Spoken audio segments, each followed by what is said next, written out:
Bismillahirrahmanirrahim. Alhamdulillahi rabbil alamin. Wassalatu wassalamu ala asyrafil anbiya wal mursalin Sayyidina Muhammadin wa ala alihi wa sahbihi ajma'in. Hadis ke-19, Iman dan beberapa tuntutannya. An Abi Hurairah radhiyallahu ta'ala anhu an Rasulillah sallallahu alaihi wasallam qala man kana yu'minu billahi wal yawmil akhir falyaqul khaira aw liyasmut wa man kana yu'minu billahi wal yawmil akhir falyukrim jarah wa man kana yu'minu billahi wal yawmil akhir falyukrim dhaifah. Muttafaq alaih. Artinya daripada Abu Hurairah radhiyallahu ta'ala anhu, berkata Abu Hurairah, Rasulullah sallallahu alaihi wasallam bersabda, siapa yang beriman dengan Allah dan hari akhirat, maka hendaklah ia berkata baik atau hendaklah ia berdiam. Dan siapa yang beriman dengan Allah dan hari akhirat, maka hendaklah ia memuliakan akan jirannya. Dan siapa yang beriman dengan Allah dan hari akhirat, maka hendaklah ia memuliakan akan tetamunya.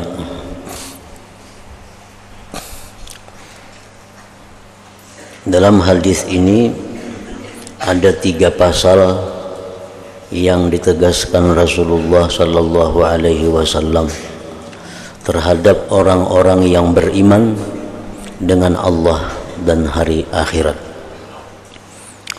Yang pertama, beliau menyampaikan bahwa hendaklah berkata-kata dengan kata-kata yang baik.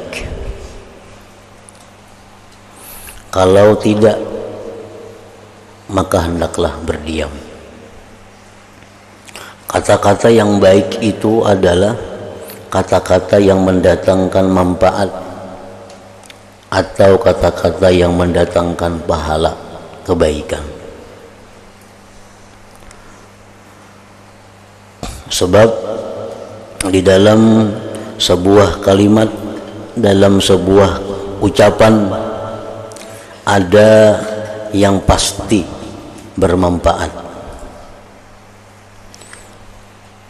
Maka itulah yang kita disuruh untuk melakukannya. Ucapan atau kalimat yang nyata-nyata bermanfaat, yang nyata-nyata baik, seperti mengucapkan kalimat-kalimat thayyibah, zikir, salawat, membaca Al-Quran, membaca kitab-kitab agama. Nah, itu disebut dengan ucapan yang baik. Nah, bila demikian, maka ucapkanlah. Ada kata-kata yang pasti jahat.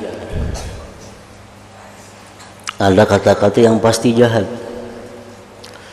Kata-kata yang pasti jahat itu adalah kata-kata yang dilakukan, yang bila diucapkan mendatangkan dosa.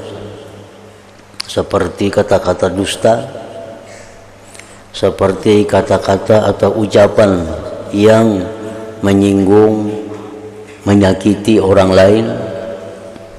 Nah, ini kata-kata yang nyata-nyata mudarat, nyata-nyata membawa dosa, maka itu hendaklah dijauhi. Yang ketiga, ada ucapan yang bisa membawa manfaat, bisa membawa mudarat. Ada ucapan yang bisa membawa manfaat, bisa membawa mudarat.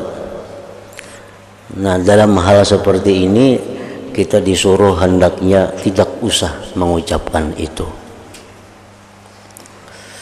Yang keempat, ada kata-kata yang membawa manfaat kada, membawa mudarat kada. Nah, itu pun kata-kata kita disuruh untuk tidak mengucapkannya juga. Nah, jadi dari 4 macam jenis ucapan, 4 macam jenis kata-kata, hanya satu yang kita disuruh mengatakannya, mengucapkannya, yaitu ucapan-ucapan yang membawa pahala, yang membawa manfaat. Itu aja sebuting yang kita disuruh mengucapkan. 3 macam selanjutnya kita disuruh jangan mengucapkan. Ini mengucapkan dusta, jangan. Ini mengucapkan manfaatnya ada, mudaratnya ada, kada usah. Ini mengucapkan kada ada manfaat, kada ada mudarat, kada usah juga. Karena itu akan memberatkan hisab di hari kiamat. Nah, jadi itu falyakul khaira au liyasmut.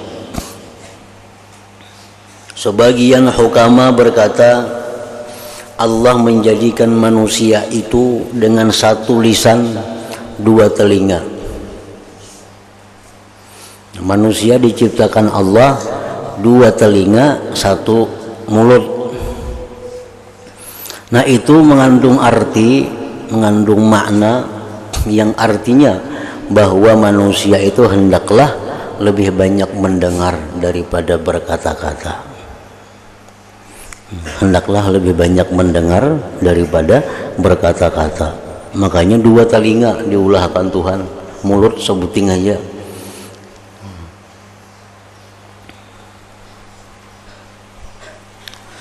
Imam Ali karramallahu wajhah pernah berpesan kepada anak beliau Sayyidina Al-Hasan. Ujar Sayyidina Ali, wahai Hasan, wahai anakku, ya bunayya, amsik alaika lisanak, fa inna itlaqal mar'i fi mantiqih. Artinya, ujar Sayyidina Ali, wahai anakku, tahanlah atas engkau itu lisanmu, karena kebinasaan seseorang itu banyak melalui tutur katanya.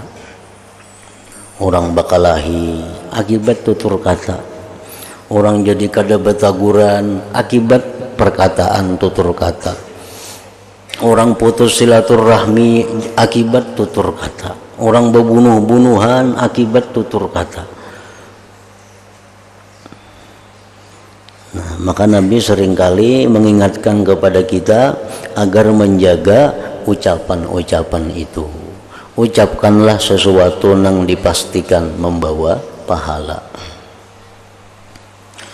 Yang pertama itu. Yang kedua, dalam hadis ini Rasulullah SAW menegaskan bahwa orang yang beriman kepada Allah dan hari akhirat hendaklah memuliakan tetangganya. Memuliakan tetangga. Tetangga itu ada 3 macam. Nang bangaran tetangga. 1, nangaran tetangga itu as-sakin ma'a ghairih fi baitin wahid. Orang yang berdiam beserta orang lain dalam satu rumah, satu ruangan. Itu jiran. Jiran akrab yang paling dekat. Orang lain yang serumah, yang seruangan dengan kita, itu jiran. Kayak jam sekamar ada 10 orang, ada 12 orang. Nah, 12 orang itu satu dengan yang lain adalah jiran yang paling dekat.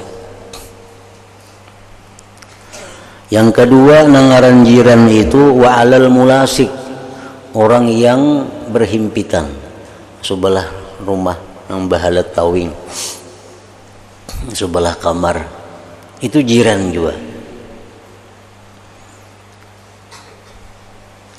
Kayak bidak, biasa kan rumah-rumah bidak nah, bersusun ada 10 buah kamar. Nah, itu jiran mulasik ngarannya. Ada yang ketiga, jiran ini adalah yang 40 buah rumah ke muka, ke belakang, ke kanan dan ke kiri. Itu jiran juga ngarannya. Nah, tuntutan agama terhadap memuliakan jiran ini sangat kuat. Tuntutan agama terhadap memuliakan jiran ini sangat kuat. Jibril seringkali berpesan kepada Rasulullah agar memuliakan tetangga.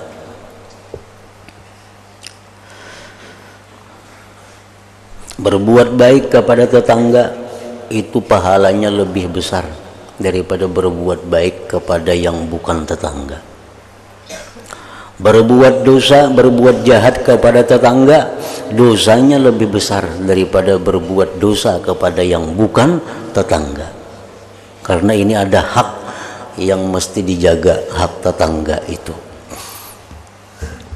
Nah, macam apa caranya berbuat baik kepada tetangga itu? Berbuat baik kepada tetangga itu ada 4 perkara. Yang pertama, ayyuwasihi bima indah. Yang pertama, bahwa dia membantu dengan sesuatu yang ada padanya. Nah, bantu. Misalnya kita ada tetangga kita ini yang kesusahan, ada yang sakit, dibantu. Nah, macam-macam bentuknya bantuan itu sesuai dengan manusianya. Pokoknya membantu tetangga. Yang kedua, jangan mengingini, wa an la yatma'a fi mali jarih, dan tidak mengingini pada sesuatu milik tetangga.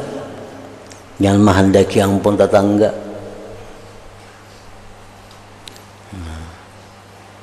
Jangan hendak seinjam-injam melampuninya.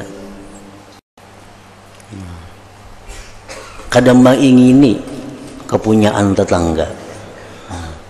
Ini sudah ampun tetangga, kada perlu lagi kita ingin, kada perlu kita hendak memiliki nang itu ampun tetangga. Yang ketiga, bahwa dia tidak menyakitinya, tidak menyakiti tetangga, baik dengan tutur kata, baik dengan tingkah laku, baik dengan apapun.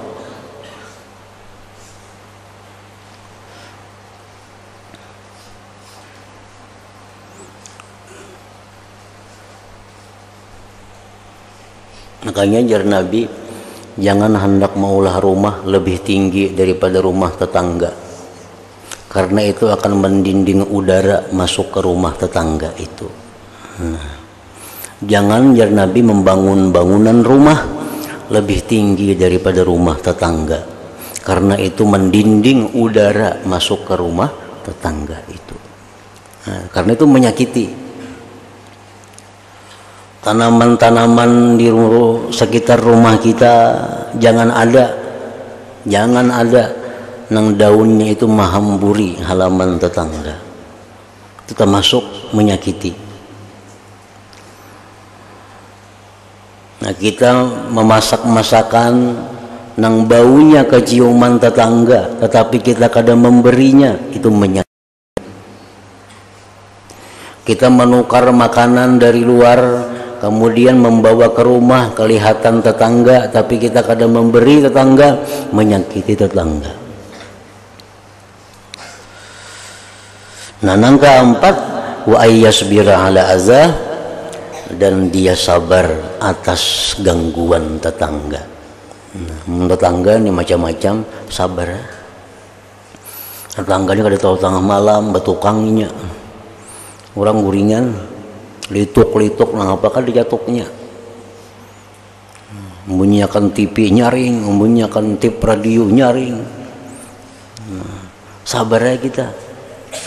Nah, bersabar itu ada termasuk memuliakan tetangga. Jadi bila 4 hal ini kita ada, maka kita sudah masuk dalam golongan orang yang memuliakan tetangga. 1, sewaktu-waktu diberi tetangga itu. Ngapa kan yang diberi? Duit kah? Mana ada duit? Baras kah? Iwak kah? Buah-buahan kah? Diberi. Dibantu. Ini dalam kesusahan, sedang sakit, dibantu. Yang kedua, jangan hendak menghendaki ampun tetangga.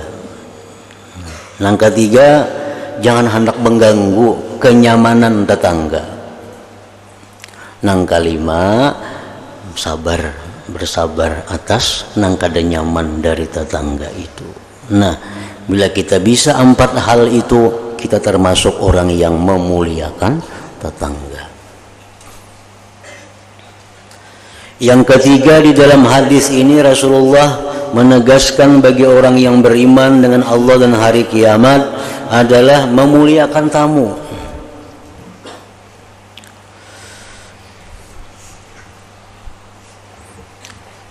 Memuliakan tamu. Memuliakan tamu itu ada beberapa macam bentuknya. Satu, memuliakan tamu itu al-bishru fi wajhihi. Ada kegembiraan di wajahnya. Nah, ini ada tamu datang, ini kegembiraan ada di wajah kita. Jangan merangut tamu itu datang. Ini tamu datang takurihing kada mau merangut. Nah, itu ngarannya kada memuliakan tamu. Begitu tamu itu sudah masuk ke rumah kita, kita hadapi dengan wajah yang manis. Satu.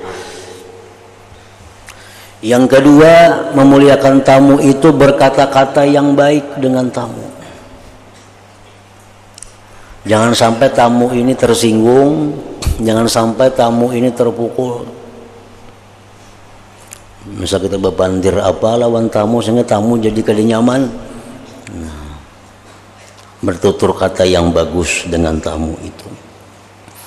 Yang ketiga, menyilahkan dia duduk. Suruh duduk. Duduk sini.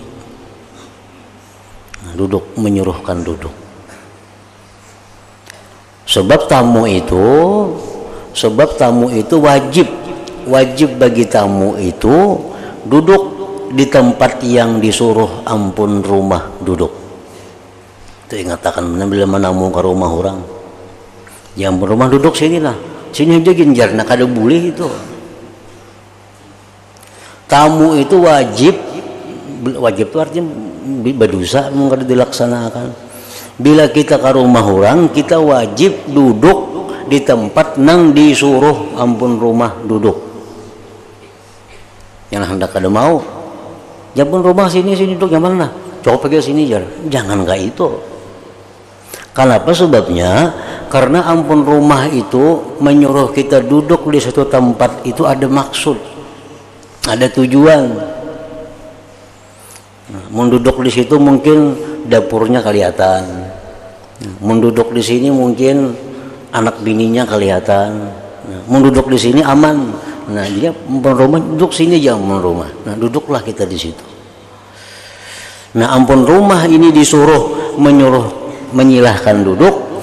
Si tamu pun wajib duduk di tempat yang disilahkan itu.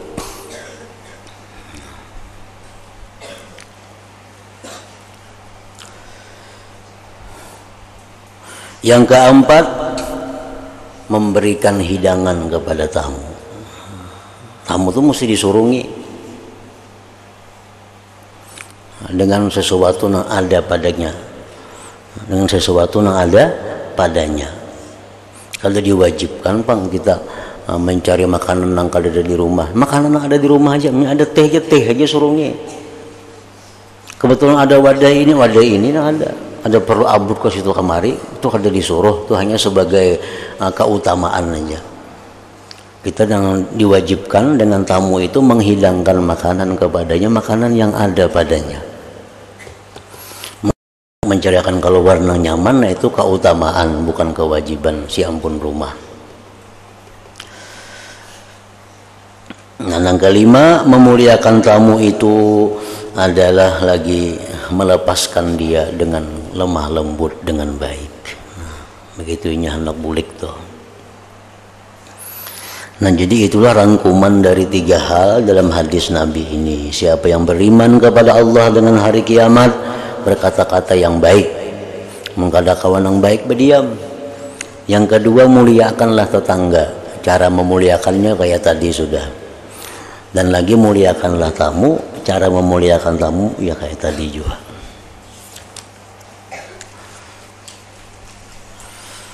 Hadis ke-20, tinggalkan marah.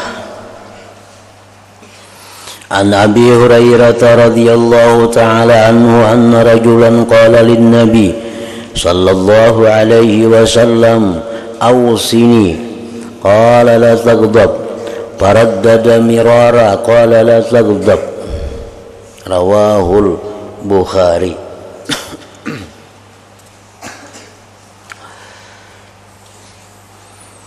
Artinya daripada Abu Hurairah radhiyallahu taala anhu berkata bahwasanya seorang laki-laki berkata kepada Nabi sallallahu alaihi wasallam, beri wasiat ulihmu akan daku. Wahai Rasulullah, nasihati ulun. Lalu baginda Rasulullah bersabda, jangan engkau suka marah. Jangan engkau suka marah. Lelaki itu mengulangi lagi pertanyaan seperti itu beberapa kali. Lain pada itu pang, apa lagi wahai Rasulullah? Ujar Nabi, lain pada itu jangan marah. Lain pada itu pang, apa lagi wahai Rasulullah? Jangan suka marah. Nabi kita mau ulang-ulang dengan jawaban yang satu. Mungkin Nabi tahu ini orang pemarah. Jadi amalan yang paling baik adalah jangan pemarah.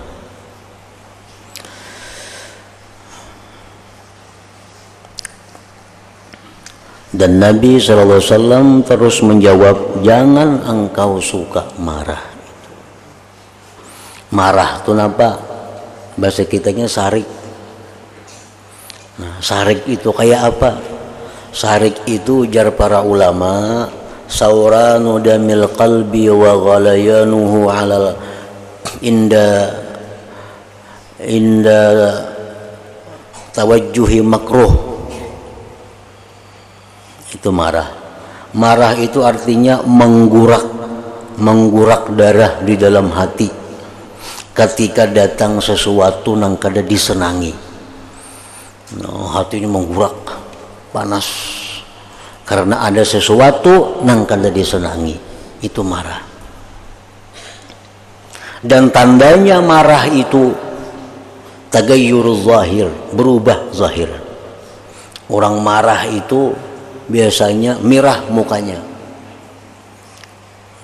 Nabi kita seringkali diketahui beliau itu marah dengan habang merah muka Nabi.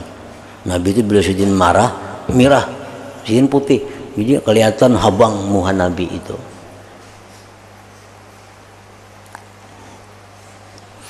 Tandanya marah lagi apa? Ar-ri'adatu fil atrab. Nah, menggitir awak. Itu marahnya. Tanda-tandanya itu habang dulu muha. Bila kada kasandangan lagi, ia menggitir awak.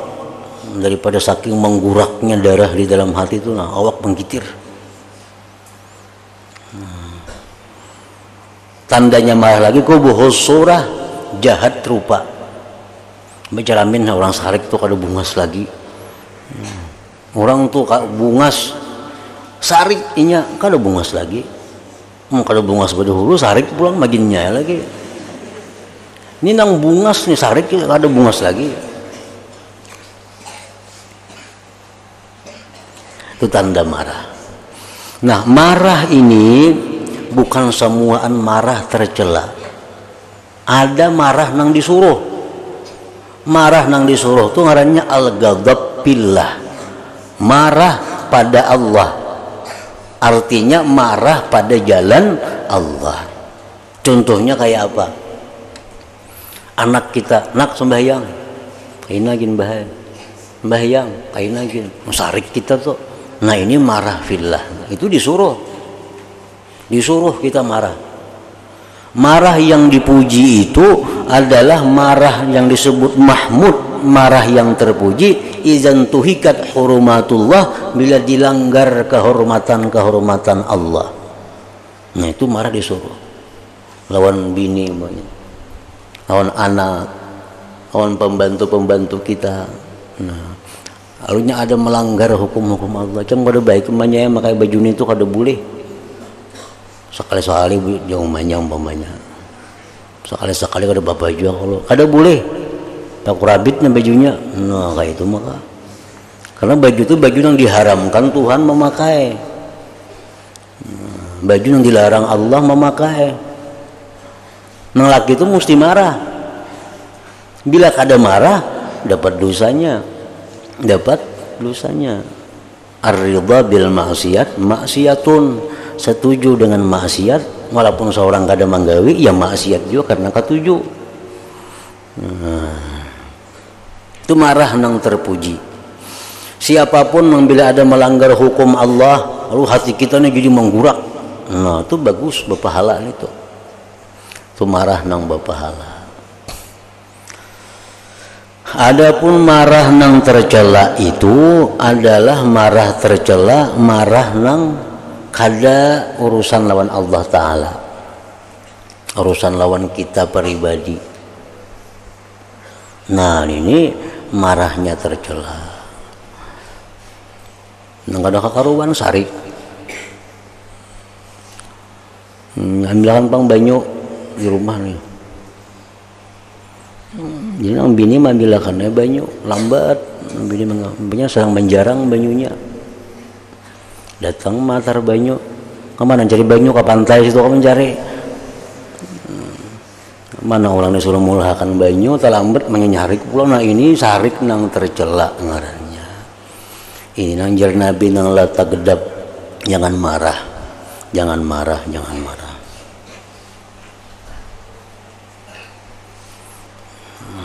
Kita bakandaraan atau seringkali kita hendak sarik dengan orang kita yang bersepeda motor atau bermotor, ada orang mus membalap bungul beneran itu ya mendengar kada orangnya kada mendengarnya motor lain. Nah itu orang pemarah ngarannya. Itu nang jar Nabi jangan marah, kada ada hubungannya lawan Allah Ta'ala. Marah tuh kita disuruh, marah itu baik bila dilanggar hukum-hukum Allah. Kalau urusan dirinya seorang tak ganggu, marahnya luar biasa. Bila Allah Ta'ala nang diganggu, Allah Ta'ala nang dihina, ini kada marah. Nah ini yang salah luput.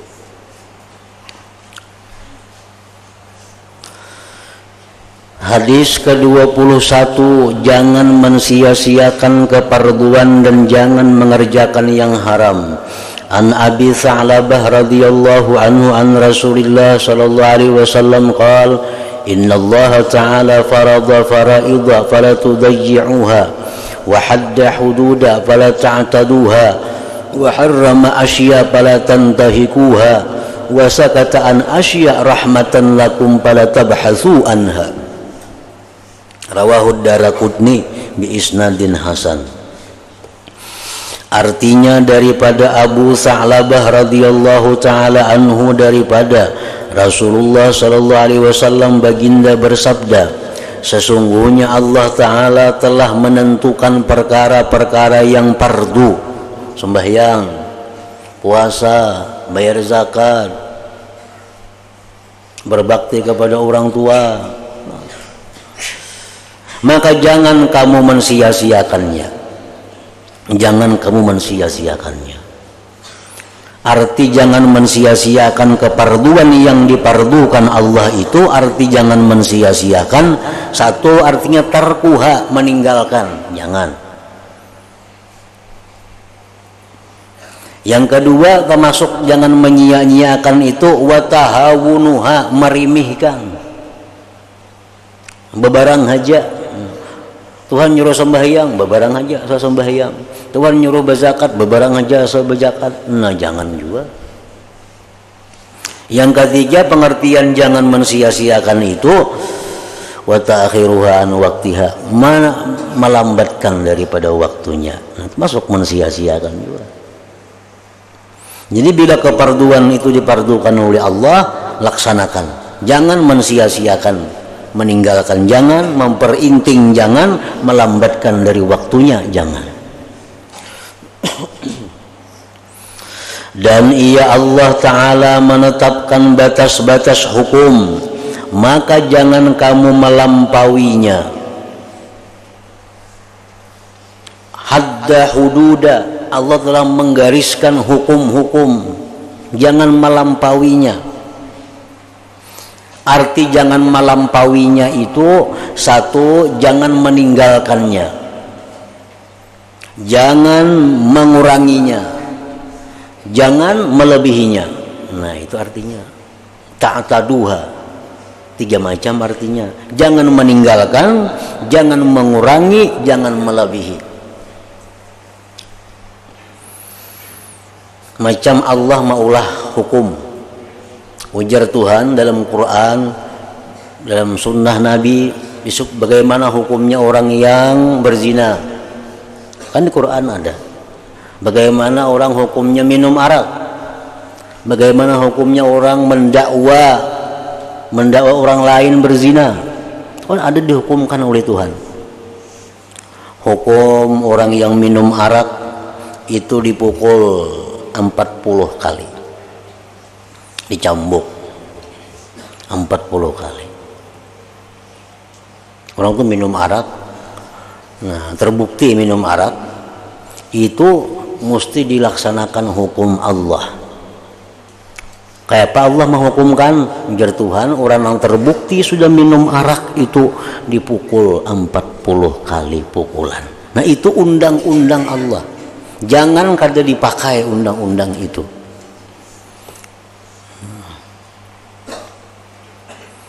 Orang-orang atau ini hukum-hukum itu tergantung dengan negara, kada dengan perorangan manusia, kada negara.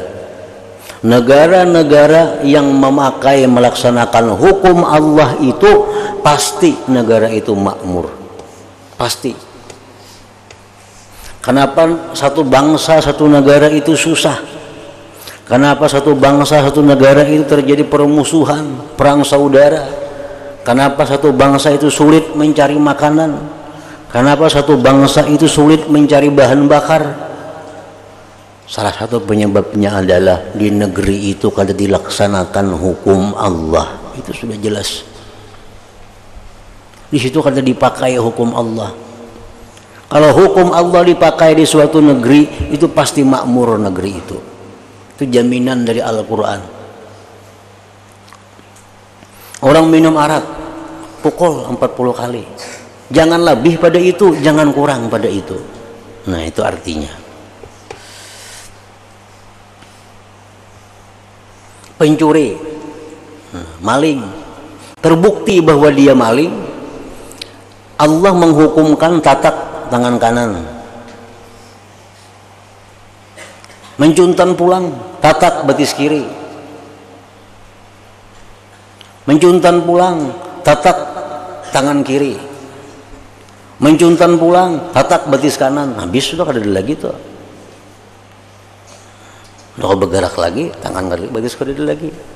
Nah, itu hukum Allah. Nah, jadi hadda hududa fala ta'taduha, Allah sudah mengulahkan hukum, jangan kamu lampaui hukum itu, jangan kamu tinggalkan hukum itu. Kada ada hukum yang lebih baik daripada hukum Allah, kada ada.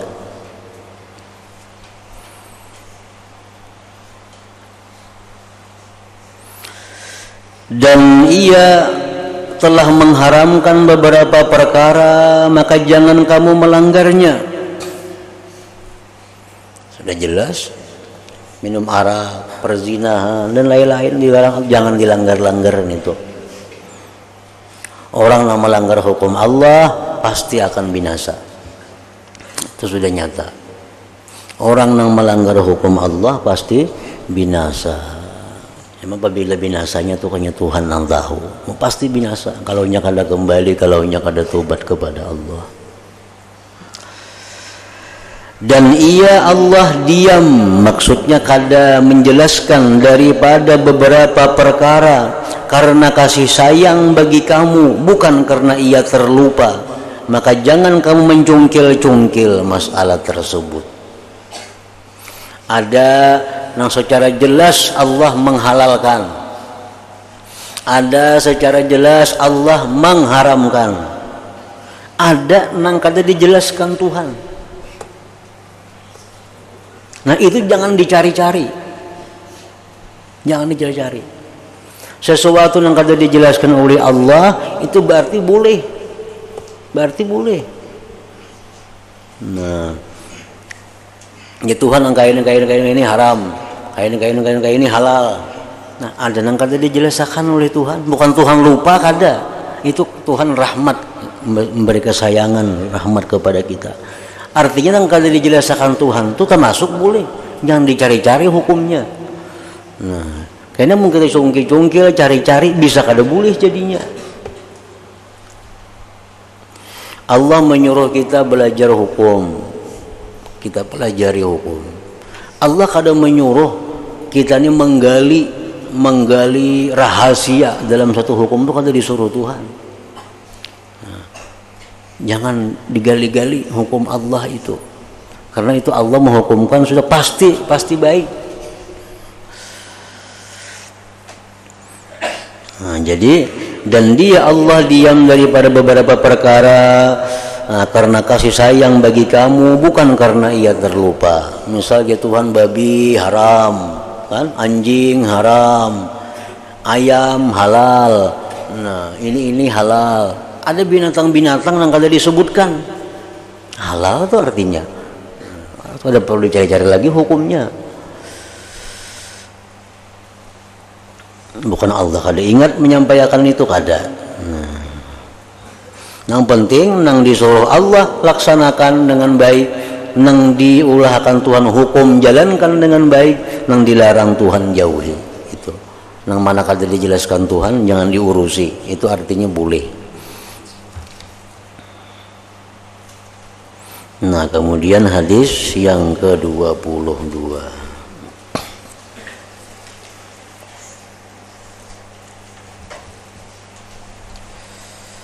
حضرة النبي صلى الله عليه وسلم الفاتحة. أعوذ بالله من الشيطان الرجيم. بسم الله الرحمن الرحيم. إياك نعبد وإياك نستعين اهدنا الصراط المستقيم صراط الذين أنعمت عليهم. بسم الله الرحمن الرحيم. الحمد لله رب العالمين. اللهم صل وسلم على سيدنا محمد وعلى آله وصحبه أجمعين. اللهم اجعل جمعنا هذا جمعا مغفورا وتفرقنا من بعده تفرقا معصوما وعلمنا علما نافعا وعملنا عملا مقبولا ورزقنا رزقا واسعا حلالا طيبا. اللهم افتح علينا فتوح العارفين واجعلنا يا الله من عبادك الصالحين من أوليائك المتقين برحمتك يا أرحم الراحمين. صلى الله على سيدنا محمد وآله وسلم. الحمد لله رب العالمين.